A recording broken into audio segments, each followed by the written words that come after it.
everybody, and welcome to Week in Review. This is a video we put out each week on the Dice Tower where we show all the videos that we did last week, kind of quick snippets of them, give you our opinion of them, and if you're interested in more, hey, you can go back and watch the full video. Hopefully this helps you. Well, let's get started. Hey folks, welcome back to another Week in Review. This week I was able to do 2 reviews and a top 5 list. The 2 reviews were, first of all, one for Frontline General Spearpoint 1943, the Eastern Front box set, which comes with the Russian deck and a German deck. And it's a pretty cool little 2-player, actually can go up to 4 players, but card game where you're taking your different forces, pitting them against your opponents, and building your own forces and all this other kind of stuff. So it's pretty neat. Go check it out, especially if you're a World War II buff. And then I was also able to do another one called Shooterz with a Z on the end of it. It's a hockey card game, really fast 15-20 minute game where you're just simulating a 3-period hockey game using cards from your hand, taking shots, blocking shots. It's pretty neat. Just a filler game. Don't expect a whole lot from it, but not bad nonetheless. So go check that out. And then I was also able to do my top 5 historically themed games. Now, with me being a fan of World War II history, I really had to work hard at not including every single game on my list being a World War II themed game.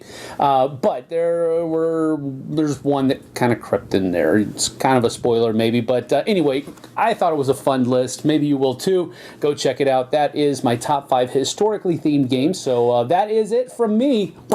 See you guys on the flip side. Hey everybody, Z Garcia here. Last week we did a new episode of Board Game Blender. Go check that out. I also reviewed 4 things. Let's take a look at them. I reviewed Gauner Raus, which is a little card game, a deduction game, which sort of feels like it's inspired by Sudoku. It's kind of a brain melter. I would recommend it if you enjoy that sort of thing.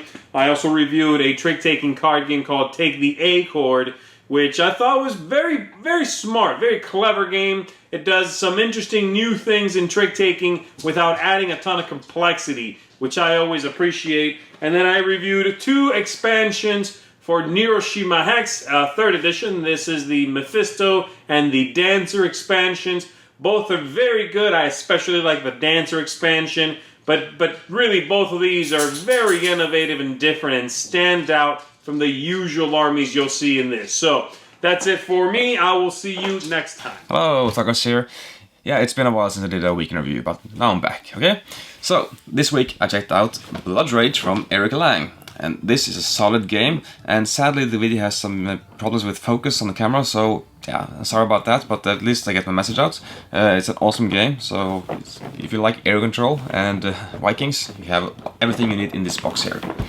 Also, I did an older review of an older game, or new review, as I tell you, of Citadels. It recently came out in Norwegian version, so I had to make a review of it, and of course the review is in English. So, if you don't know this game, you should check it out. It's a nice game, but it can be very mean as well.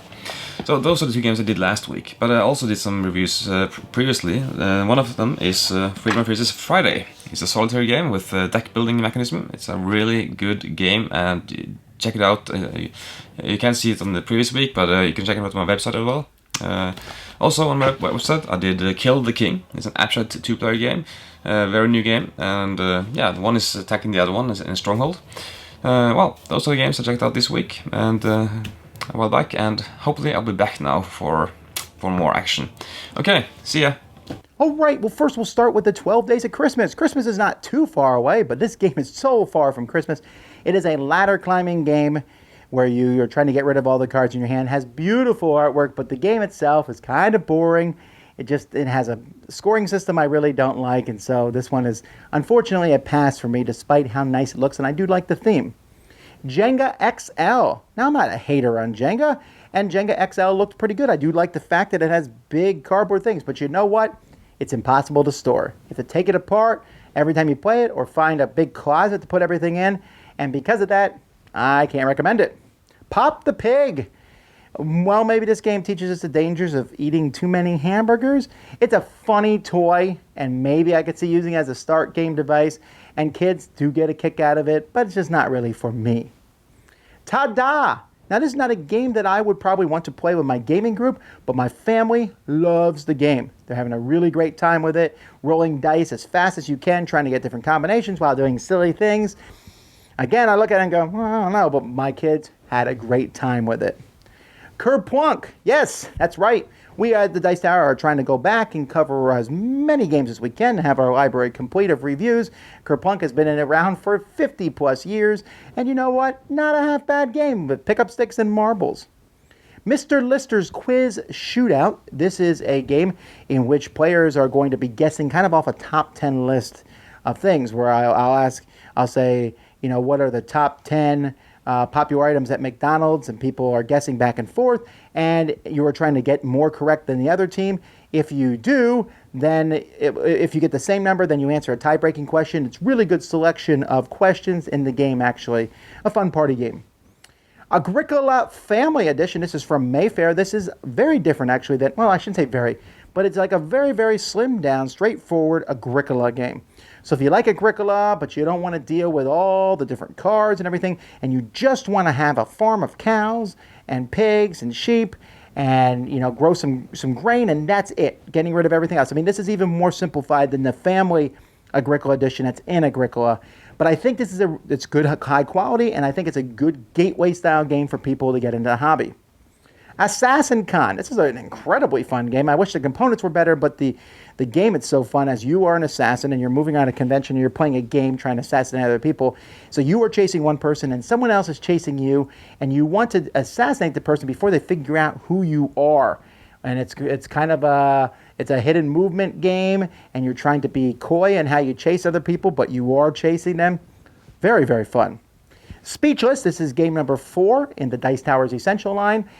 This is a game in which you are basically playing charades, but the hook to this game is simply that if you guess wrong, you're guessing what each person's doing, but if you guess wrong and someone else also guesses wrong, then you get a point because that person's just really bad at charades, apparently. Flick 'em Up, Red Rock Tomahawk. This is an expansion that adds Native Americans to Flick 'em Up with bow and arrows and tomahawks and a Gatling gun. Go watch my review for this one. There's some really new cool things. It's more the same, but more cool things. Legendary Civil War. This is a Marvel Legendary expansion. I thought I was getting a little weary of Marvel Legendary, but this is maybe my favorite expansion, period. It has double cards, which I really like. It has a lot of straightforward characters. It's based on one of my favorite comic events. Just a lot of goodness in the box. I really thought, oh, we're going to be getting too complex here, but this is not. This is one I could teach someone who has never played Legendary before. And Jason and I also took a look at Schotten Totten. Schotten Totten is a 2-player game. It's a re-implementation of Battle Line, so that one was interesting. It's a great 2-player game, and it doesn't look like it's this really amazing game, but it's just so simple and so fun. I love it that much. And I forgot to mention in here that we also reviewed Star Trek Ascendancy, which just barely gets a 6 from me. I love most of the game. It's big, it's grandiose, it's well put together, there's a lot of great mechanisms in it, but it's really kind of spoiled for me by downtime and by some random events. However, I think those things are workable around. I don't know that I'd ever play the game before 5. I could definitely be talked into it again. So it's not like I'm not going to play it again. So that's what I'm saying. It's a 6, but just, hovering there. I'm hoping that maybe they kind of look at it again and maybe make ways to get rid of that downtime, which would make the game instantly amazing, I think. So those are the games I took a look at this week. Until next time, I'm Tom Bassel, and you've been watching Week in Review.